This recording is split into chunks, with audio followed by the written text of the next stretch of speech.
In 1975, Cambodia became the scene of the Cambodian genocide, a period of extreme violence.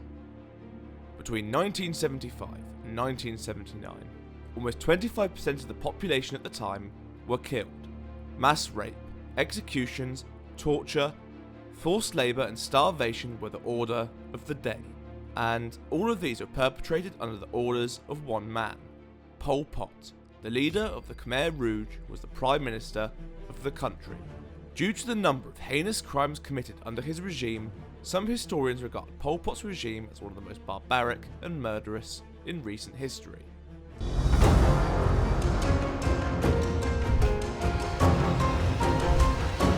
Welcome to Unveiled History.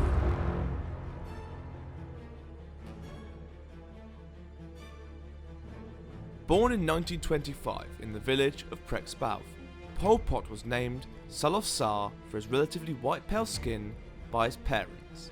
His father, Saloth Pem, was a prosperous farmer who owned 9 hectares of rice land and several draft cattle.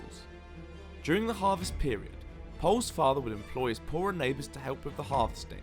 His mother, on the other hand, was a well-respected pious Buddhist who raised all her children as Theravada Buddhists. While it is quite obvious that Pol's family was affluent, Pol claimed during an interview with Yugoslav television in 1977 that he was born into a poor family. Now, during this period, Cambodia was a monarchy under French colonial rule, and Pol's family had a connection with the monarchy. Pol's father wanted his children to experience life beyond the rice fields, so, at the age of 6, Pol and his older brother were sent to live with their cousin in Phnom Penh. There he spent 18 months as a novice monk, learning Buddhist teachings and the Khmer language. In 1935, Pol began to live with one of his brothers Song, and began his primary school education. Although he became literate in French, Pol was a mediocre student, and as such he couldn't receive a certificate for the completion of primary school education until the age of 18. In 1948, Pol failed the entrance examination for high school, and so decided to study carpentry for a year at the technical school in Phnom Penh. In 1949, he managed to pass the exam and secured a scholarship which allowed him to travel to France to study radio electronics. While in France, Pol became involved with the French Communist Party. He joined a group of left-wing Cambodian nationalists who would later become his fellow leaders in the Khmer Rouge. He became exposed to Karl Marx, Joseph Stalin, and Mao's teachings. His focus on revolutionary activities meant that he didn't give much time to his studies. As a result, he failed his second-year exams twice and his scholarship was cut short. With nothing else keeping him in France, Pol moved back to Cambodia in 1953. When Pol returned to Cambodia in January 1953, he met a rebellion. The whole region was revolting against French colonial rule. Under the leadership of King Sihanouk, Cambodia declared independence and was granted it during the Geneva Conference of the same year. Meanwhile, Pol joined the Khmer Revolutionary Party, which was set up in 1951 under the auspices of North Vietnam. Between 1956 and 1963, Pol taught history, geography, and French literature at a private school in Penn, while simultaneously plotting a rebellion.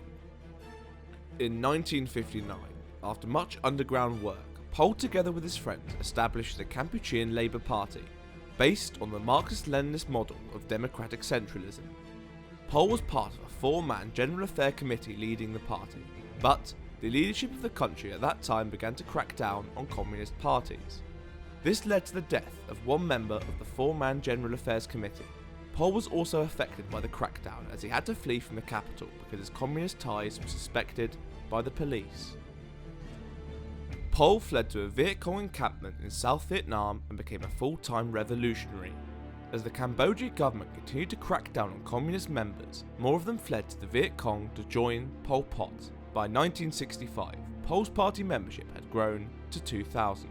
In April 1965, Pol sought support from the government of North Vietnam, but he later came to the conclusion that both sides' interests did not align. In November of the same year, he travelled to Beijing where he met members of China's Communist Party. There, he gained a sympathetic hearing and was even trained by some CCP officials on topics like dictatorship of the proletariat, class struggles and political purge. Pol returned to Cambodia in February 1966, where he and the other party leaders made several key decisions. They renamed the party the Communist Party of Kampuchea, moved their headquarters from the Viet Cong, and prepared for an armed uprising. By December 1967, the plans for the uprising had been completed. In 1968, the uprising began, with attacks launched on several army posts. The government responded with scorched earth policies, but these only aided the uprising as more than 100,000 villagers joined the cause. The uprising continued until 1970, when a military coup ousted Cambodia's leader, Sihanouk, who was out of the country.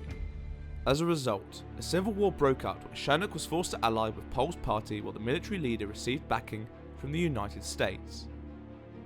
In August 1973, the US decided to withdraw, but by that time, the number of Khmer Rouge troops had increased exponentially and they controlled about 3/4 of Cambodia's territory. 2 years later, in April 1975, the Khmer Rouge entered the capital of Cambodia and won the civil war, putting an end to the fighting. But by that time, more than 500,000 people had died, and much more would die as the Khmer Rouge regime began.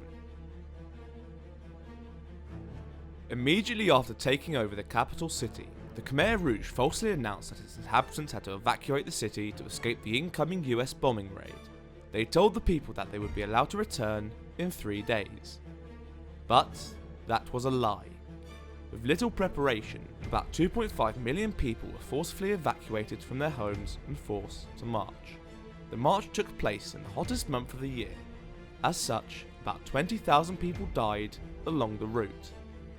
At first, Pol decided to rule in secret, appointing Sihanouk as a figurehead. The Khmer Rouge wanted to create a classless agrarian society. Pol believed that agriculture was key both to nation building and to national defence. As such, every policy was geared towards achieving this. But this meant that everyone, including civil servants, doctors, teachers and other professionals, were stripped of their possessions and forced to toil in the fields as part of a re-education process. Those who complained about the work, concealed rations or broke rules were tortured in a detention centre and killed. Anyone deemed as a bad element were killed by the Khmer Rouge militia and buried in the fields to act as fertiliser. The government decreed that workers would work 10-day weeks with 1 day off from labour. Cambodians were encouraged to talk about themselves in the plural we rather than the singular I. Sports were prohibited and the only reading materials were those made available by the government. In 1976, Sihanouk, who had become uncomfortable with the Khmer Rouge's policies, decided to resign and Pol Pot took over. He became the country's prime minister and took the name Pol Pot. Despite their Marxist policies, the Khmer Rouge sought to eradicate the working class, seeing it as a decadent relic of the past. In 1977, the Khmer Rouge denounced communism and called themselves revolutionaries. Under Pol's regime, the state controlled every aspect of the people's lives. Money, private property, jewellery, gambling and religions were outlawed. People couldn't even eat by themselves as communal kitchens were introduced. From 1976, children over the age of 7 were taken from their homes and sent to live with instructors. Gross mismanagement of the country's economy led to food shortages, and as such many people succumbed to diseases and starvation. The Khmer Rouge periodically carried out purges and executions. Particularly, religious groups including Christians and Buddhists were severely targeted. But the group most hit by persecution was the Cham Muslim. According to a report, as many as 70% of the total Cham Muslims in Cambodia were exterminated. In 1976, Pol became increasingly erratic, accusing party members of conspiring to overthrow him and arresting them. A disused secondary school was converted into a security prison known as S21. There, anyone deemed a threat to Pol's government was tortured and eventually killed. By the spring of 1977, more than 1,000 people were sent to S21 every month. According to reports, about 20,000 people had been killed in S21 by the time the regime ended. From late 1976, the levels of violence increased across Cambodia. Across the country, Young cadres tortured and killed members of their communities whom they disliked. Many of them did not only kill but also ate the livers of their victims and tore unborn fetuses from their mothers. Those at the Central Command were aware of such practices but did nothing to stop it. In 1978, the Khmer Rouge initiated the Second Purge, during which tens of thousands of Cambodians were accused of being Vietnamese sympathisers and were killed. Meanwhile, border skirmishes between Vietnam and Cambodia had been occurring frequently from 1976. The fighting intensified in 1977, and in December 1978, Vietnam invaded Cambodia. By January 1979, Pot and the Khmer Rouge had been toppled and forced to flee to the jungle, where they continued guerrilla operations, aided by China. This continued until 1989, when they were forced to withdraw. In 1998, the new commander of the Khmer Rouge, Tam Mum, placed Pot under house arrest.